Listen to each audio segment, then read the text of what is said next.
निगरान सूबाई वज़ीर सन्नत व तजारत और मारूफ बिजनेसमैन SM तनवीर से मिलने केनार रोड पर वाक़े उनके वसीओ अरीज घर पहुंचे। सरसब्ज लॉन में फलदार दरख्त लगाए गए।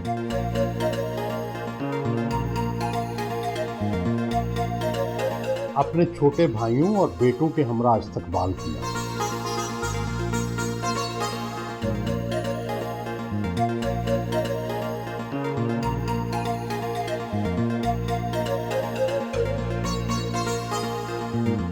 आपका ताल्लुक पाकिस्तान के मारूफ सनती ग्रुप दीन ग्रुप से है।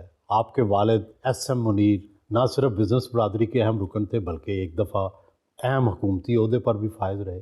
ये बताएं कि आप चनियोटी शेख बरादरी बिजनेस तो करती है लेकिन आमतौर पर हुकूमत और सियासत से अलग रहती है।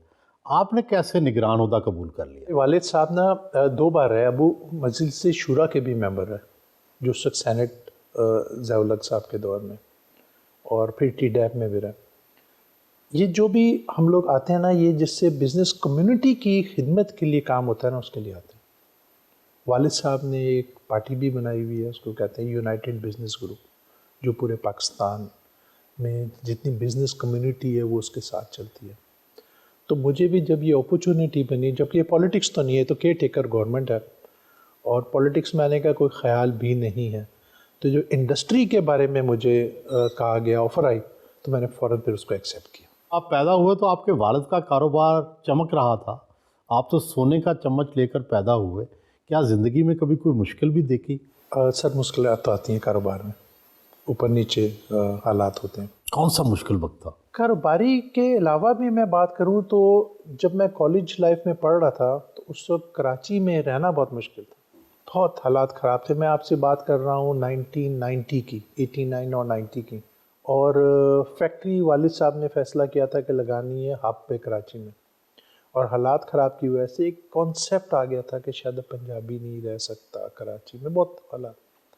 तो उस पर फिर उन्होंने यहाँ फैक्ट्री लगाई और फिर मुझे यहाँ पर मूव किया गया। अपना बिजनेस बड़ी कामयाबी से चला रहे हैं, अपने बिजनेस में वुसअत भी दी है आपने। ये बताएं कि वजारत चलाने में और बिजनेस चलाने में कितना फ़र्क है? पहली बार मौका मिला मुझे और सीखने को बहुत मिला, बट इसको अगर हम अपने बिजनेस अपना समझ के चलाएं तो इससे अच्छा कोई काम नहीं है। हमारा जो मुल्क है बहुत अच्छा मुल्क है, बट हम यहाँ पे पैसे ज़ाया कर रहे हैं। यहाँ पर जो स्पेंडिंग होती है वो हम अपना समझ के नहीं कर रहे होते। जब मुझे मौका मिला और हम लोगों ने एक एक रुपए का खर्चा ऐसे ही किया जैसे हम अपने यहाँ करते हैं, तो चलाना कोई फ़र्क नहीं है सर। अपना समझ के इस मुल्क को चला लें, ये बहुत अच्छा मुल्क है। हुकूमत में आने के बाद आपने क्या सीखा? सर, मेरे को जब इंडस्ट्री की मिनिस्ट्री मिली, मुझे एग्रीकल्चर बाद में दी गई, तो मैंने सबसे पहले तो समझ आई कि जो बिजनेसमैनों के छोटे छोटे मसले थे, डिस्ट्रिक्ट लेवल के मसले थे, तो हमने एक PCCC बनाई, Punjab chamber of commerce coordination committee, और उसका हेड हमने चीफ मिनिस्टर पंजाब को बनाया, और हर 2 महीने के बाद उनकी DC से मीटिंग शुरू करवा दी। तो लोकलाइज मसले तो वहीं ख़त्म हो गए।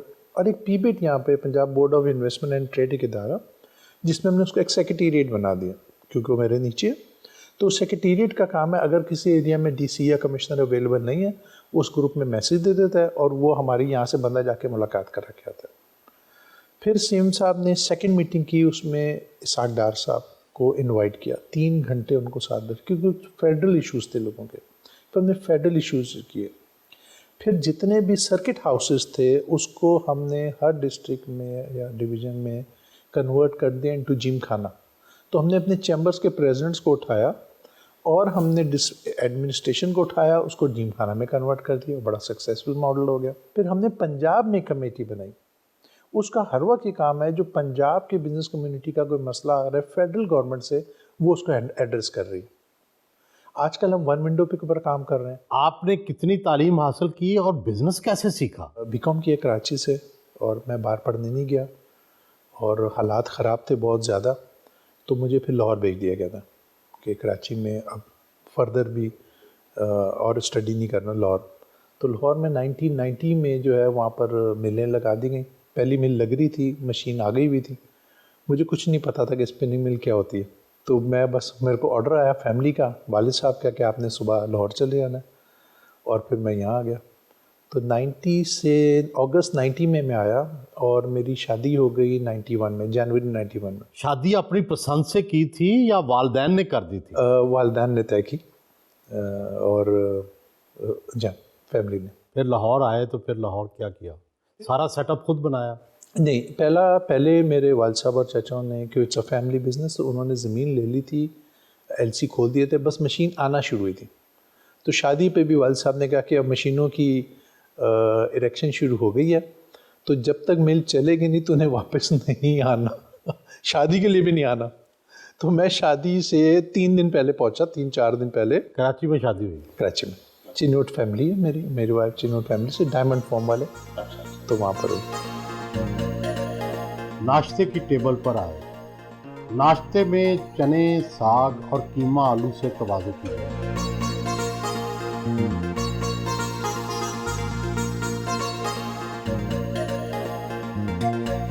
दादा ने काम शुरू किया था। अच्छा, दादा से शुरू हुआ? दादा से शुरू।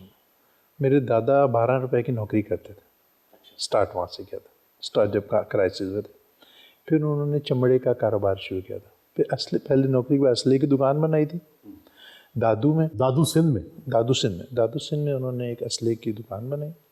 उसके बाद फिर इन्होंने रॉ जो ऊन निकलती है ना, पशम जिसको कहते हैं, उसका कारोबार शुरू किया दादा ने। फिर वालिद साहब ने भी ज्वाइन कर लिया। उस वक्त गवर्नमेंट में, हमारी गवर्नमेंट एक्सपोर्टर्स को फैसिलिटेट करना शुरू हो रही थी।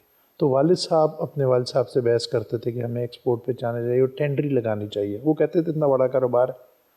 बट जब हल्का हल्का गवर्नमेंट ने एक्सपोर्टर और टेंडरी को सपोर्ट करना शुरू किया तो वो कारोबार बंद होता गया और यहाँ तक आया कि ऑलमोस्ट बैंकरप्ट हो गए।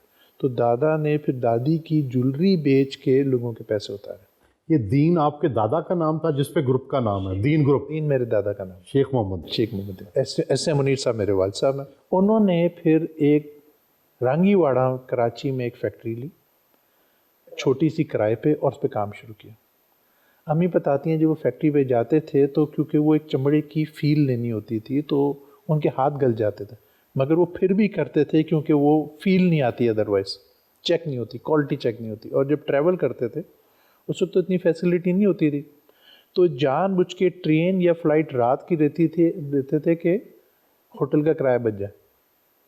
और जब वो हाथों में लेके थैले जाते थे तो उंगलियां सूज जाती थी भारी चमड़े। बाद में तो फिर फैसिलिटी, तो कहने का बात है। उसके बाद फिर मेरे चाचा नसीर आ गए, फिर चाचा जावेद आ गए, फिर परवेज़ आ गए, तारिक आ गए।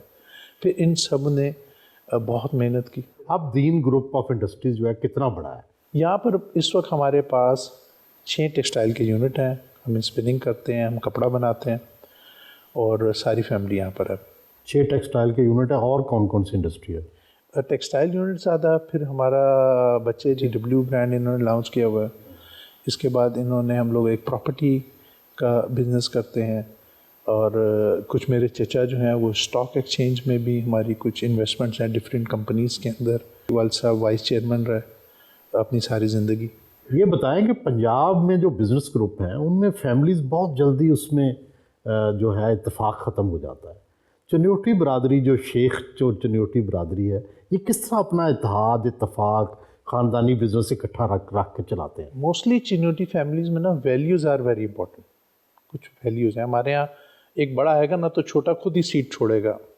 को बहुत सारी चीज़ें हैं जो कि करके बड़े दिखाते हैं। और आपस में, जैसे हमारी दीन फैमिली है, हम लोग महीने में मैंडेटरी आपस में बैठना, एक एक चीज़ को डिस्कस करते हैं। उस डिस्कस करने के बाद उसका सिस्टम बना देते हैं। जो मेरे वालिद साहब और मेरे चचाओं ने सिस्टम बनाया, उनमें ये भी हो गया कि जो प्रॉफिट आएगा तो सबको डिवाइड हो जाएगा। अगर किसी ने घर बनाना है, गाड़ी खरीदनी, तो अपनी जगह खरीदो, कंपनी अकाउंट से नहीं हो सकती। यानी कि अगर मेरा मोबाइल का बिल भी आ रहा है तो मेरी ज़ाती अकाउंट को चार्ज हो रहा है। तो उस पर सिस्टम बहुत ज़्यादा, चिन्योट फैमिली या हमारी फैमिली में सिस्टम पे बहुत काम किया। देखना, मेरे दादा ने शुरू किया, फिर मेरे वालिद साहब और चाचा आ गए, फिर हम आ गए और अब हमारे बच्चे आ रहे हैं। अभी भी सब इकट्ठे हैं या अलग अलग हो गए? हमारा जो दीन फैमिली ग्रुप है उसमें सब साथ ही है, सारी फैमिली। और अब हमने क्या है, जो नए बच्चे हमारे आ रहे हैं ये भी दीन का नाम यूज़ कर रहे हैं। दीन का नाम यूज़ कर रहे हैं, बट इन्होंने अब आगे कंपनी बनाई। अब उस कंपनी में हमने इसको खोल दिया कि अगर वो चचा भी इन्वेस्टमेंट करना चाहते हैं तो वो भी इन्वेस्टमेंट करते हैं। वगरना ये इनके अपने बिजनेस है। अपना बिजनेस भी है, अपना मीन्स अब ये एसएम मुनीर की एक फैमिली की अमरेला बन गई, बट उसके अंदर सारी फैमिली आपस में इन्वेस्ट भी कर रही है एक दूसरे के अंदर। कौन सी वैल्यू है जिसने इकट्ठा रखा हुआ है? इंसाफ करते हैं कि किस तरह से जो है सबको इकट्ठा रखते हैं। हर एक की फीलिंग्स अलग होती हैं, हर एक के एम्बिशंस अलग होते हैं, तो वो क्या चीज़ है जो इकट्ठा रखती है? हमारे यहाँ फैमिलीज़ में जैसे मेरे जो एसएम मुनीर फैमिली है वो ज़रा एग्रेसिव है इंडस्ट्री लगाने में। अब मेरे एक चचा हैं वो कहते हैं कि यार फिक्स इनकम स्टेटमेंट में चले आओ, बिल्डिंगें ले लो। और बट जब हम बोर्ड में बैठते हैं ना, जब बोर्ड मीटिंग में बैठते हैं, उस वक्त हम बहुत बहस करते हैं और लड़ते भी हैं, बट जब उठते हैं तो फिर हम एक होके उठते हैं। बहुत बहस होती है बोर्ड में, बट जब बाहर आते हैं फिर हम सब एक हो जाते हैं, एक फैसला करके उठते हैं कि यार ये सही है और ये करना। इमरान साहब, आप ये बताइएगा कि आपके जो भाई हैं ये बतौर भाई के कैसे हैं, बतौर बिजनेसमैन कैसे हैं और बतौर वज़ीर कैसे हैं? भाई के तौर पे मैं शायद कम बता सकूँगा, मैं बतौर वालिद के तौर पे ज़्यादा बता सकूँगा। मैं जब लाहौर शिफ्ट हुआ था, पहले हम सारे कराची रहते, मुझे काम पे भी इनने ही मेंटोर की, और मेरे लिए हमेशा तनवीर भाईजान इज़ अ फादर फिगर। तो मैंने इनको वालिद साहब की तरह ही हमेशा देखा। बिजनेसमैन में मैंने इनको फर्म पाया, हमेशा ज़बान पे बात करने वाला पाया। I think the ideal CEO जिसको आप कह सकते हैं, आइडियल चेयरमैन जिसको आप कह सकते हैं, जिनका फोकस होता है बड़ी पिक्चर पे, छोटी पिक्चर पे ही फोकस नहीं करते। लेट्स से रिटेल की दुकान खोलने वाला कारोबार स्टार्ट कर रहे थे, तो इन्हें कहा पान की दुकान नहीं खोलनी, प्लान ये दो कि 200 दुकानें कैसे खोलनी है। खूबियाँ तो बता दी, खामी क्या है इनकी? खामी ये है कि अगर किसी चीज़ पे इनको परेशानी हो ना, तो ये सबसे शेयर नहीं करते, ये परेशानी अपने अंदर रखते हैं। हम सारे ना इन तनवीर भाई को चाचा का दर्जा देते थे, हमारे बल्कि सारे कज़न्स भी ना इनको बोलते थे कि ये हमारा कज़न नहीं है, ये हमारा चाचा है। तो ये क्योंकि वो बड़ा ही था, रोब शोब इसका ज़्यादा था, तो ये हमेशा जो इसका एक अब्बू की तरह रोब बना के अपना रखता था। उनका बहुत बड़ा रोल था हमारी फैमिली में वालिद साहब का। तो जाने से पहले ना, कुछ टाइम पहले अब्बू जैसे पैर उनके दबाते थे, रात को बैठते थे कभी तो पैर दबाते थे, तो ऐसे ही जिक्र पता नहीं क्यों उन्होंने बोलना शुरू किया। उन्होंने बोला यार बेटा मुझे बड़ी तसल्ली है। मैंने बोला वो किस चीज़ की तसल्ली है? बोला जो तेरा बड़ा भाई है ना वो तुम्हें संभाल लेगा, मुझे उस पर बड़ी तसल्ली है।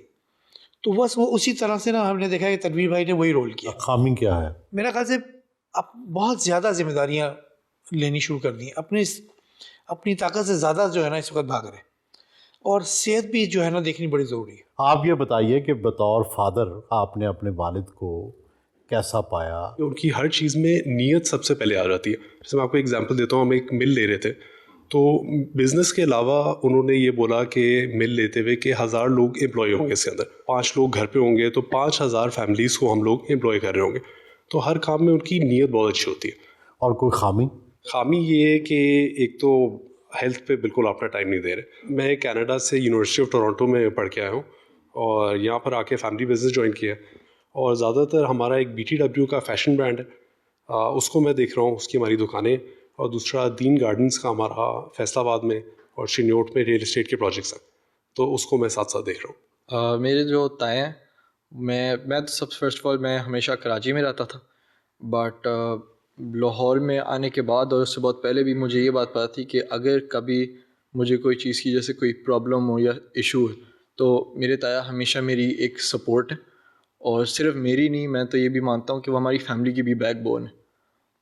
और उन्हीं ने मिलके हमारे, जैसे मेरे दादा की तरह, उन्हें हम सबको साथ रखा है। मुझे 5 साल हो गए हैं काम पे ज्वाइन किए हुए।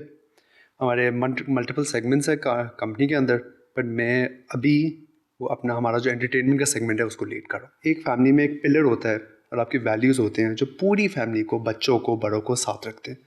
तो उसका रोल जो अब पापा कर रहे हैं टू मेक श्योर कि हर बच्चों के साथ एक अलग रिलेशन होए, हर भाइयों के साथ होए और हर सबको साथ लेके जाने के लिए, तो आई थिंक ये बहुत एक खूबी की बात है। और कोई खामी, कोई कमज़ोरी? तो पापा की एक आदत है दैट एक दफ़ा उनको कोई चीज़ समझ आ जाए, दिल से समझ आ जाए ना, तो उस बात को छोड़ेंगे नहीं और उसको एट द एंड जाएंगे और फिर लेफ़्ट राइट नहीं देखेंगे after he understands one thing. जैसे कंपनी का स्टाइल के चलाना कैसे उन्होंने मुझे बहुत सिखाया, जैसे कि आई बेट पॉलिटिक्स में एज वेल, बट तो उसके बाद वो अपने आप को ओवर एक्सर्ट कर देंगे।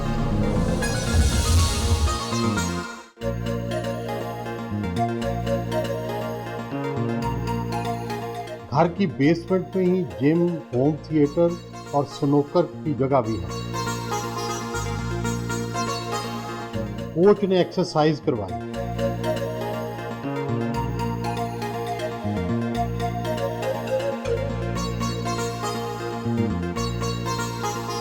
घर से रवाना हुए।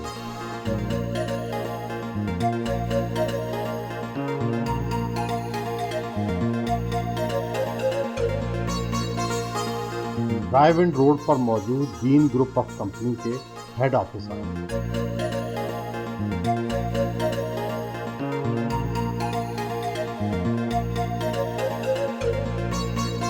अपने कमरे में आए। आप अपने फैमिली बिजनेस ग्रुप दीन ग्रुप के सीईओ हैं। इसका सालाना टर्नओवर कितना है? कितना बिजनेस कर लेते हैं आप? ये जो दीन टेक्सटाइल है, इसका अभी हमारी कोई 3,500 करोड़ का टर्नओवर है सालाना, और ये पूरी फैमिली बिजनेस है। 3,000 करोड़ से मुराद कितने अरब हो गया? 30 बिलियन रुपीस। ये सिर्फ मैं टेक्सटाइल की बात कर रहा हूँ। अच्छा, और इसके अलावा? इसके अलावा जो प्रॉपर्टी बिजनेस है, इसके अलावा जो रिटेल बिजनेस है, इसके अलावा जो BTW का काम है, एंटरटेनमेंट बिजनेस मैंने आपको बताया जो बच्चों ने शुरू किया, वो उसके अलावा से फिर हमारी कुछ शेयर होल्डिंग है डिफरेंट कंपनीज में, वो अलग है। ये बताएं कितना टैक्स देते हैं सालाना? आपका ग्रुप कितना सालाना टैक्स देता है? टैक्स बहुत ज़्यादा देते हैं। हमारा हर चीज़ ऑफिशियल है। हमारा 1 रुपये भी ऐसा नहीं है जो कि डिक्लेयर्ड ना हो। इनफैक्ट अगर मेरे पास कनाडा में हमारा घर था, वालिद साहब ने रखा हुआ, जो मैंने अभी बेच दिया, और दुबई में एक अपार्टमेंट था जो है, वो हमारा हर चीज़ डिक्लेयर्ड है। पूरी दुनिया में भी अगर कोई वेल्थ रखी हुई है, पैसा, कोई अपार्टमेंट या कोई चीज़ लिया हुआ है, वो भी पाकिस्तान में उस पर हम टैक्स पे करते हैं। आपकी ये जो दीन ग्रुप है, इसमें कितने लोगों को मुलाजमतें हासिल हैं? मेरे पास 5,000 आदमी काम कर रहे हैं यहाँ पर, जो मेरी जगह।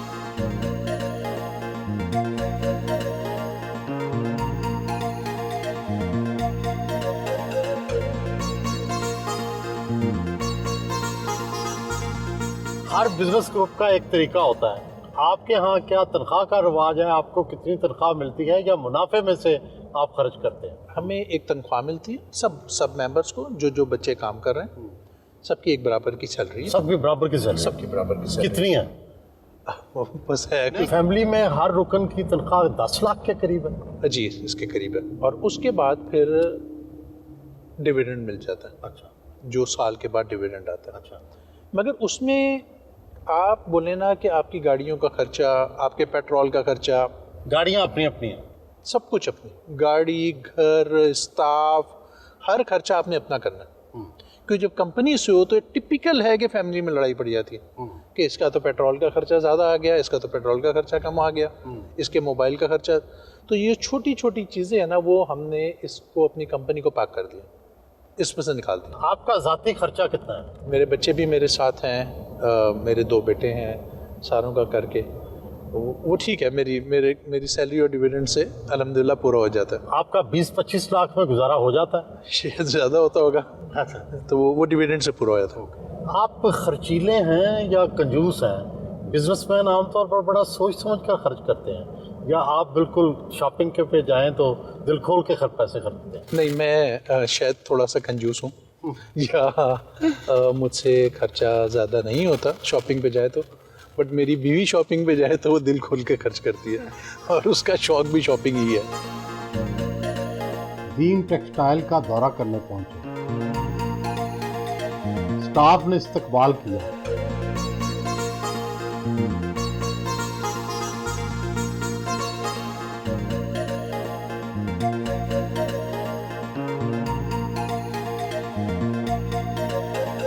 धागा बनाने वाली मशीनों का जायजा लिया।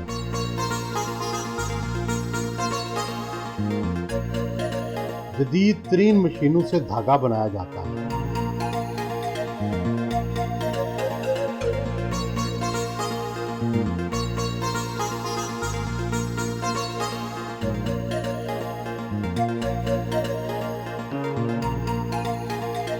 फैक्ट्री का अपना पावर हाउस है जिसे जदीद सोलर टेक्नोलॉजी से मुंसलिक किया गया।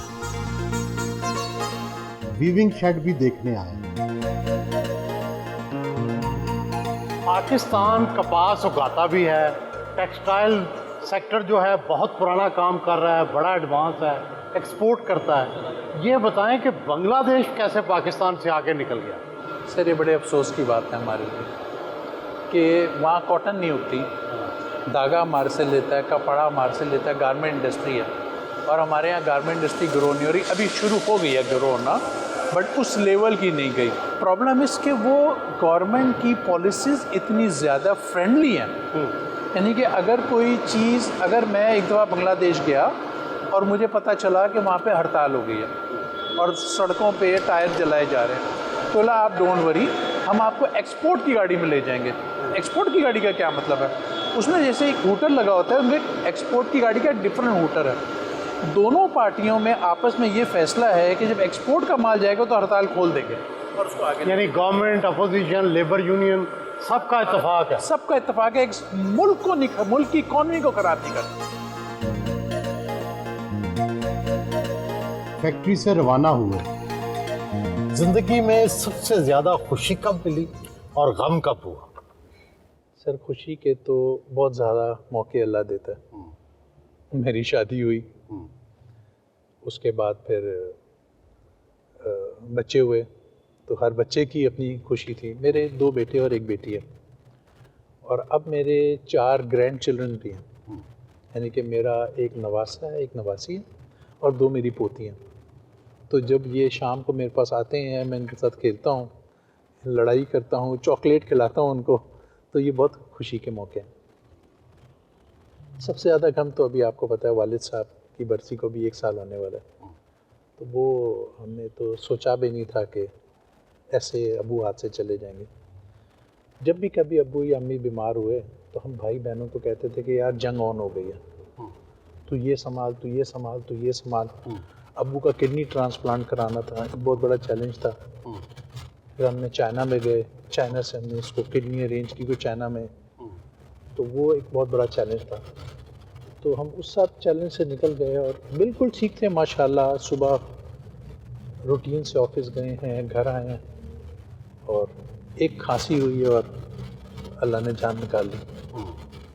तो वो मेरे लिए बहुत ही बुरा, ज़िंदगी का सबसे बुरा वाक़या था। आप क्या समझते हैं कि पाकिस्तान की जो मईशत है, इसमें ख़राबी कहाँ है और कौन सी सियासी जमात इसको ठीक कर सकती है? सर ये जो मेरा 1 साल का तजुर्बा हुआ ना, इसमें बहुत सीखने को मिला।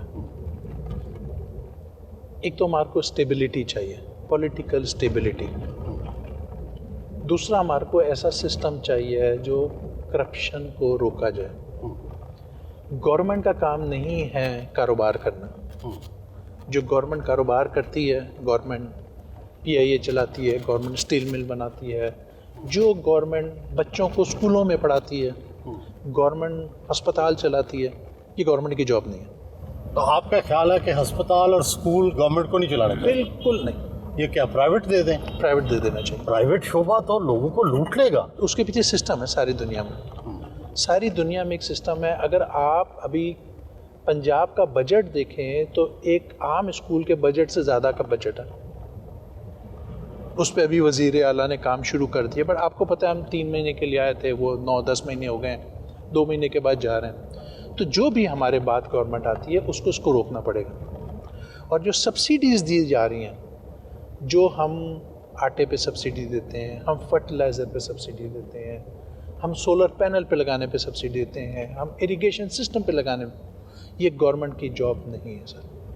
कोई सब्सिडी का काम ठीक नहीं है सर। इसमें हर चीज़ में इनएफिशिएंसीज़ हैं, और ये इनएफिशिएंसीज़ इस मुल्क को लेके बैठ रही है। सर हमारे यहाँ कुछ ट्रिलियंस ऑफ रुपए की हम सब्सिडी देते हैं, गैस की शक्ल में, आटा ख़रीदने की शक्ल में। सस्ता आटा बोलते हैं हम जाके, हम कहते हैं जी सोलर पैनल लगा लो, हम कहते हैं जी ड्रिप इरिगेशन करवा लो। ये चीज़ें बिल्कुल नहीं होनी चाहिए, डिस्कशन ही नहीं है। हाँ, जब गवर्नमेंट रिच होगी, गवर्नमेंट के पास पैसा आएगा, गवर्नमेंट सिस्टम बनाएगी। गवर्नमेंट का काम है कानून बनाना, गवर्नमेंट का काम है सिक्योरिटी प्रोवाइड करना, हमारी जानो माल की हिफाजत करना, और गरीब के ख्याल करने के लिए सर सारी दुनिया में एक हेल्थ इंश्योरेंस सिस्टम होता है। इंश्योरेंस सिस्टम पे आप काम करें, प्राइवेट सेक्टर को अस्पताल देने। मैं तो कहता हूँ आप क्लीवलैंड हॉस्पिटल को लाएं ना, PIC अस्पताल, उसके हवाले करें। उसको बोले फ्री ऑफ कॉस्ट ले ले तुम, और पीछे कर दें इंश्योरेंस इनकी, तो सब अस्पताल भागेंगे और सिस्टम चल जाएगा। बट अभी जो हमारे चीफ मिनिस्टर साहब दिन और, देखिए हम ये नहीं कर सकते, हम केयर टेकर गवर्नमेंट है, दिन और रात को 3-3 बजे तक हॉस्पिटल के जाके छापे मार के ठीक कर रहे हैं। ये तो कर रहे हैं, बट जब ये सीएम साहब जाएंगे, कोई और आ गया तो फिर क्या होगा? तो उसके लिए सिस्टम बनाना है।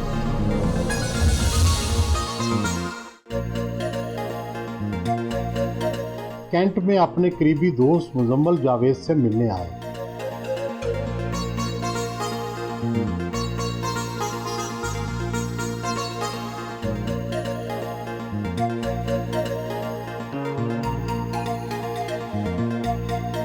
उनके करीबी दोस्त बिजनेसमैन आमिर अब्दुल्ला और तारक नज़ीर भी मौजूद थे। मुजम्मल साहब बताएं, तनवीर साहब एज ए फ्रेंड कैसे हैं? इनकी जो है सबसे आपको कौन सी बात डिफरेंट लगी? मैंने ऐसा बंदा ही नहीं देखा, मतलब इतना हम्बल, इतना प्यार करने वाला, इतना लिहाज करने वाला और इतना हेल्पफुल फॉर एवरीबडी। और आई बिलीव ये सारी क्वालिटीज़ इसके फादर और इसकी मदर से इसके अंदर आई हैं। तो Tanveer is a fantastic person and I feel very very proud. I think Tanveer is an asset to this country. और ये बिल्कुल from the depth of my heart बात कर रहा हूँ। वीर साहब में एक क्वालिटी है, ये थोड़े एग्रेसिव हैं, सही मानों में हमारे बॉस हैं और लीडर हैं। इकट्ठा भी यही करते हैं, हम लोग जब भी मिलते हैं ज़्यादातर इनके ही ऑर्डर पे सारे इकट्ठे हो जाते हैं। आजकल बहुत मसरूफ़ हैं तो ज़ाहिर है उस तरह फिर हमारी मुलाकात भी उस तरह कम हो गई है।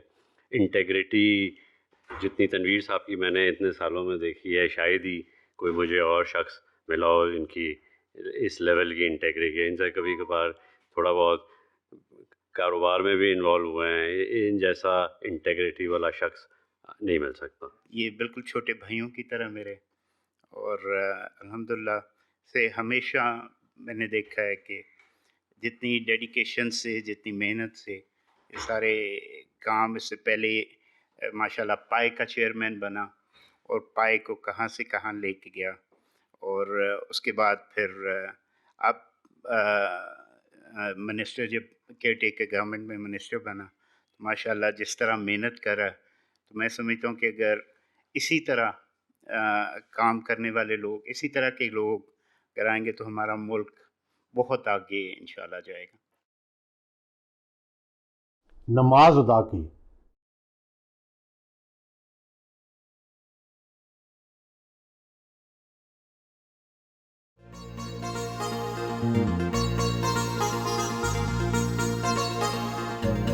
सूप और प्रॉन्स, फिश क्रैकर और चिकन विंग से तवाज़ो की गई।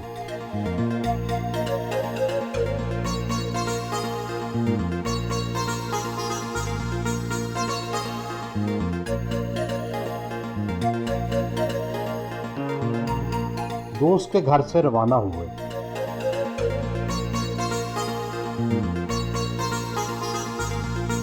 कैप्टा के दफ्तर पहुंचे।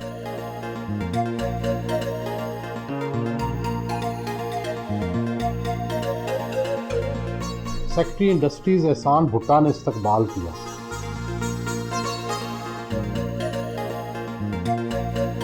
मीटिंग रूम में आए।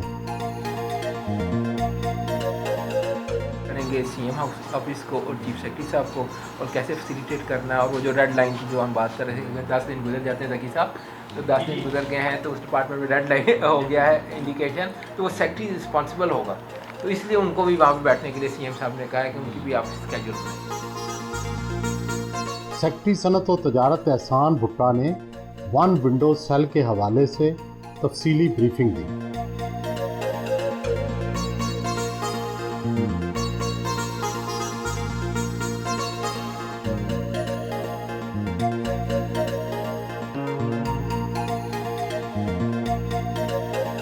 रात के वक्त घर वापस आए।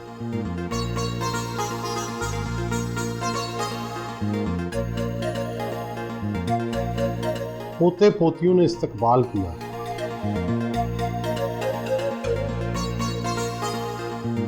पिछले दिनों आपने उज़्बेकिस्तान और चीन का दौरा किया, वहाँ ज़राअत में होने वाली तरक्की का मुशाहिदा किया। वो कौन से ऐसे तजर्बात हैं जिनसे हम पाकिस्तानी ज़राअत में फ़ायदा उठा सकते हैं? मैं चाइना गया और चाइना का मैंने जाके उनकी यूनिवर्सिटीज़ को विज़िट किया, बच्चों से मिला, प्रोफेसर से मिला।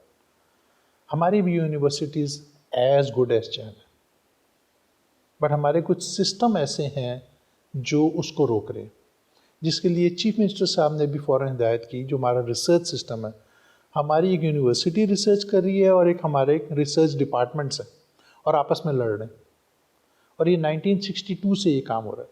तो अभी हम एक कोशिश कर रहे हैं कि हम एक डिपार्टमेंट ऑफ एक्सेलेंस बना के इन सबको उसमें पार कर रहे हैं, और वो पार करने के बाद इनको एक कर रहे हैं कि मिल के काम करें। बाकी पानी का जो हम ज़ाया कर रहे हैं अपने मुल्क में, जो हम 1 एकड़ पे पानी दे रहे हैं पाकिस्तान में, चाइना 100 हेक्टर को पानी दे रहा था। 1 हेक्टर जो है वो 2.47 एकड़ है। आप समझ लें 250 एकड़ को पानी दे रहा था, जो हम 1 एकड़ को ज़ाया दे रहे हैं। वो नहीं ज़ाया करें सर, वो एक एक कतरे को यूज़ कर रहे हैं पानी को। पिछले दिनों आपने कहीं कहा है कि पाकिस्तान को ठीक करना कोई रॉकेट साइंस नहीं है, सिर्फ दरामद और बरामद के जो बिल हैं उनका हिसाब लगा लें और पाकिस्तान ठीक हो जाएगा। अगर इतना ही आसान है तो पाकिस्तान ठीक क्यों नहीं हो रहा? होना चाहिए। आप देखें एग्रीकल्चर में हम लोगों ने 4 महीने, हमारे चीफ मिनिस्टर ने मेहनत की, मैं उनकी टीम का पार्ट था। इसमें जनरल शाहिद साहब भी इन्वॉल्व थे लिम से, और हमारा एग्रीकल्चर डिपार्टमेंट। सिर्फ 4 महीने की मेहनत से $3 बिलियन की रुई हमारे पास आ गई। कपास पहले से ज़्यादा हुई, डबल हो गई सर पंजाब में। इस बार गंदम पे जो हमने मेहनत की है, हम 16 मिलियन एकड़ गंदम जो लास्ट ईयर लगती थी वही लगाने जा रहे हैं। बट इंशाल्लाह हमारा टारगेट है, पिछले से पिछले साल 22 मन पर एकड़ की हमारी यील्ड आई थी, हम 40 का टारगेट कर रहे हैं। अगर हम अपनी गंदम डबल करने में कामयाब हो गए तो ये पहला टारगेट है। उसके बाद हम गंदम के एकड़ कम कर देंगे। अगर हम 4 मिलियन एकड़ कम कर लें और उस पर एडिबल ऑयल प्रोड्यूस कर दें तो सर $5 बिलियन का आप एडिबल ऑयल इंपोर्ट कर रहे हैं। कंट्री हम एग्रीकल्चर हैं और एडिबल ऑयल हम इंपोर्ट करते हैं पाकिस्तान में। कितनी शर्म की बात है हमारे लिए। तो ये कोई रॉकेट साइंस नहीं है इसको ठीक करना। प्लस जो गवर्नमेंट की पॉलिसीज़ हैं, अगर जैसे टेक्सटाइल इंडस्ट्री है, वो कहते हैं हमारे को रीजनली, मैं सब्सिडीज़ के ख़िलाफ़ हूँ। ये जो सब्सिडी दी जाती है इसमें सब चोरी और बेड़ा गर्क है। बट इंडस्ट्री को रीजनली कॉम्पिटिटिव प्राइस पे बिजली तो दो। अगर इंडिया 6 सेंट पे दे रहा है, बंगला 6 पे दे रहा है, चाइना 6 सेंट पे दे रहा है, तो 14 सेंट पे कैसे इंडस्ट्री चलेगी? ऐसा क्यों है कि कुछ बिजनेसमैन कहते हैं कि इस्तेहकाम होना चाहिए चाहे मार्शल लॉ ही आ जाए? तो क्या जमहूरियत एक बेहतर निज़ाम नहीं है जिसके ज़रिए इस्तेहकाम आ सकता है? नहीं, ऐसी बात नहीं है। देखिए, बिजनेसमैन ये कहता है कि पॉलिटिकल स्टेबिलिटी चाहिए। जो भी हुकूमत है, जो भी आ जाए, वो लॉन्ग टर्म रहे, टाइम पूरा करे। जब एक पॉलिसी आप बनाते हैं, उसको जब चेंज कर देते हैं तो काम चलता नहीं है। अब देखें ना, पूरी इंडस्ट्री 6% इंटरेस्ट रेट था, अब आप उसको 25% कर दिया तो पूरे पाकिस्तान की इंडस्ट्री कोलैप्स हो गई। पिछले 2 साल पहले बिजली जो थी वो 9 सेंट की मिल रही थी, आज आपने 14 सेंट की कर दी। तो जो अरबों रुपए की इन्वेस्टमेंट लगी वो कहाँ गई? वो बर्बाद हो गई, सब लोग बैंकरप्ट हो रहे हैं। तो बिजनेसमैन तो देखें ना, किसी पॉलिटिकल पार्टी के साथ नहीं है, वो सबके साथ है। मगर बिजनेसमैन ये कहते हैं कि सर स्टेबिलिटी दे दें, एक स्टेबल पॉलिसी हो कि वो अपनी प्लानिंग कर सके, क्योंकि बिजनेसमैन 10-10 साल की प्लानिंग करके इंडस्ट्री लगाते हैं।